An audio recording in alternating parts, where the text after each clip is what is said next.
Mengapa peraih Nobel dalam bidang sains jarang dari kaum muslim? Apakah muslim diajarkannya untuk menjauh dari sains? Kita membedah lebih dalam akal ini. Kalau kita melihat ilmu pengetahuan atau ilmu alam, itu terdapat ukuran yang dipakai untuk memberikan pengakuan. Apakah seorang ilmuwan keren atau tidak di era kontemporer atau modern ini, yaitu ada yang namanya Nobel. Hadiah Nobel itu diprakarsai oleh orang yang namanya Alfred Nobel. Beliau orang Swedia. Beliau dulu ahli dinamit, ahli kimia, insinyur yang sukses dan kemudian menjadi kaya banget. Kesuksesannya membuat salah satu penyesalan dalam dirinya karena dinamit dipakai bukan untuk bagian dari alat tambang atau konstruksi, namun banyak juga dipakai untuk membunuh manusia. Penyesalan yang dalam tersebut akhirnya membuat dirinya ingin mengkontribusikan seluruh kekayaannya kepada ilmu pengetahuan. Nobel menyediakan dana untuk memberikan pengakuan apresiasi kepada siapapun di seluruh dunia, dimulai di tahun 1901.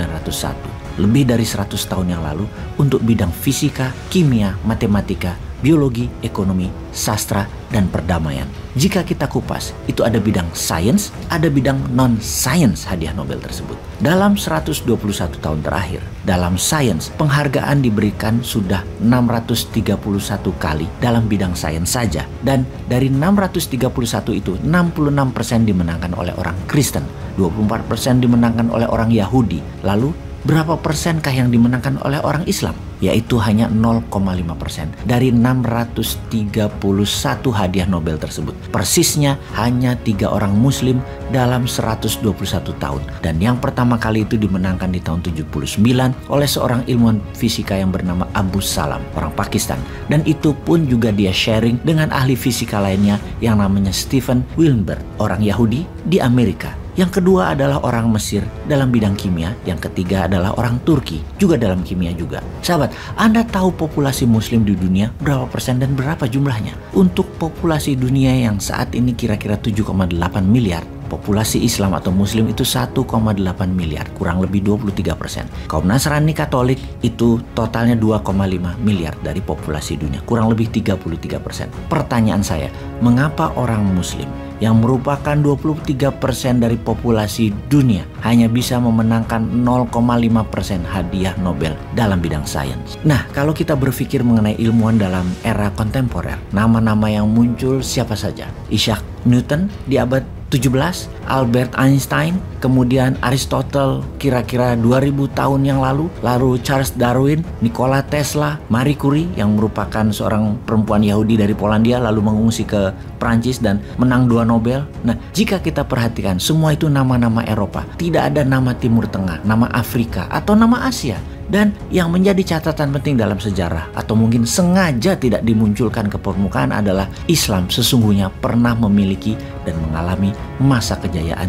Yang pertama adalah zaman Umayyah yang dimulai pada tahun 661, tepatnya 29 tahun setelah Nabi Muhammad meninggal. Itu berbasis di Damaskus.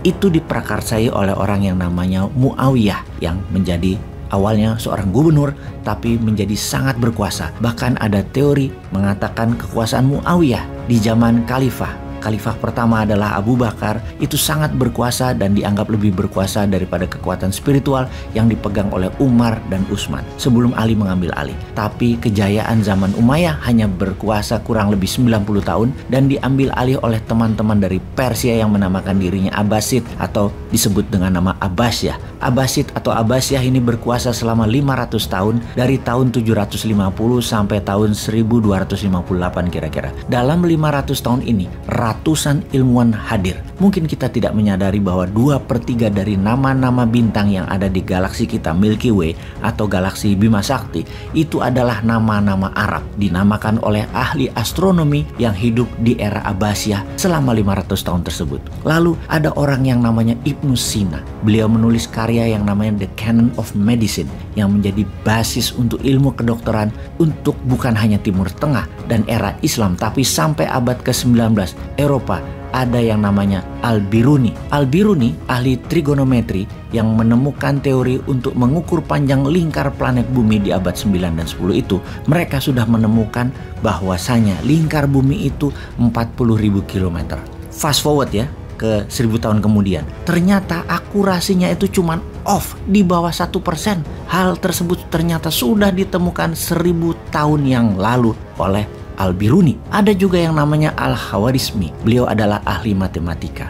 Beliau menulis buku The Compendium of Addition and Deduction. Inilah inti dari penambahan dan pengurangan yang namanya aljabar. Dan teorinya beliau menjadi dasar, bahkan kata algoritma adalah berdasar dari kata al-Khawarizmi. Lalu terdapat juga ilmuwan yang menemukan alkimia, chemistry. Itu dari kata alkimia, dan dari alkimia menjadi alkemi. Nah, ini disalah tafsirkan oleh Eropa 400 tahun berikutnya. Ternyata dasar dari alkimia itu bercabang dua, alkemi dan kimia. Lalu ada juga ilmuwan yang bernama Al-Tusi yang menemukan teori mengenai kemungkinan bahwa matahari adalah center of solar system. Siapa yang mendeklarasi bahwa matahari itu adalah center of solar system pertama kalinya adalah Kopernikus, orang Polandia, di tahun 1543. Sampai mau dihukum karena dia dianggap mengkhianati spiritualitas Nasrani waktu itu. Abbasiyah atau Abbasid itu diprakarsai oleh raja yang bernama Al-Mansur, yang kemudian keturunannya bernama Harun Al-Rashid, dan kemudian keturunannya lagi bernama Al-Mahmud. Al-Masyur, Harun Al-Rashid,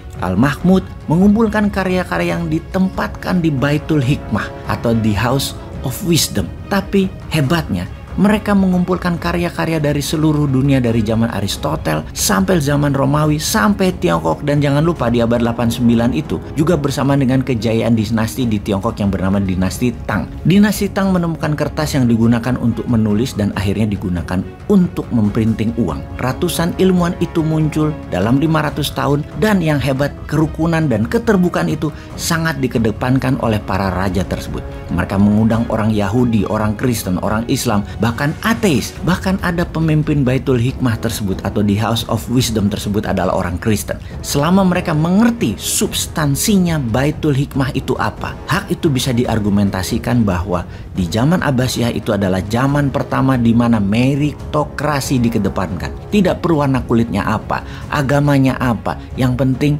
tepat, faham, pinter, dan bijak. Dan hebatnya lagi ilmu pengetahuan di zaman Abbasiyah itu, prakondisinya adalah pengetahuan matematika. Anda bekerja sebagai PNS, mau bikin startup, mau kerja sebagai guru, mau melukis, itu harus mengerti matematika. Namun sayang pada 1258 runtuh, dihantam oleh Hulagukan, keturunan Genghis Khan, salah satu pangeran dari kerajaan Mongol, menghancurkan Baghdad, ibu kota Abbasid. 1 juta manusia meninggal waktu itu. Jutaan buku yang ada dibakar, dihancurkan, dibuang, dan lain-lainnya. Itu merupakan titik infeksi yang menyebabkan menurunnya kejayaan Islam. Yaitu, 1, diserang oleh Hulagukan di tahun 1258. 2, terdapat hipotesa lain yang menyebabkan penolakan mengedepankan pemikiran Islam di zaman Abbasiyah, di mana sains Islam itu menurun karena sikap orang-orang Eropa untuk tidak lagi mau menggunakan Timur Tengah sebagai titik interaksi antara Eropa, Timur Tengah, dan Asia. Mereka mengambil keputusan untuk naik kapal muter melalui Afrika, India untuk menuju Asia mencari rempah, sehingga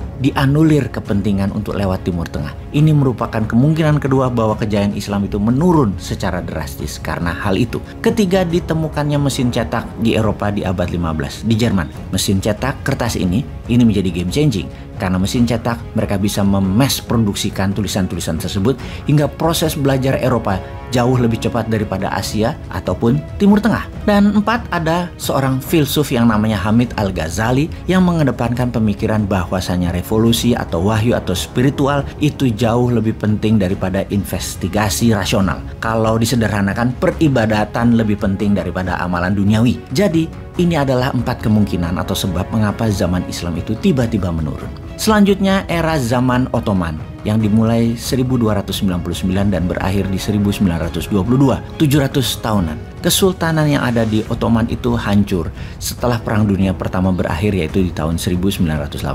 Tapi bedanya di zaman Ottoman, walaupun kental dengan keterbukaan, mereka itu tidak kental dengan mengedepankan sains serta teknologi. Jadi kita simpulkan sekarang, sesungguhnya jika kita mengedepankan sains, ini bukan mengenai Muslim Science, ini juga bukan mengenai Kristen Science, ini lebih mengenai science of mankind, ilmu pengetahuan untuk seluruh umat manusia.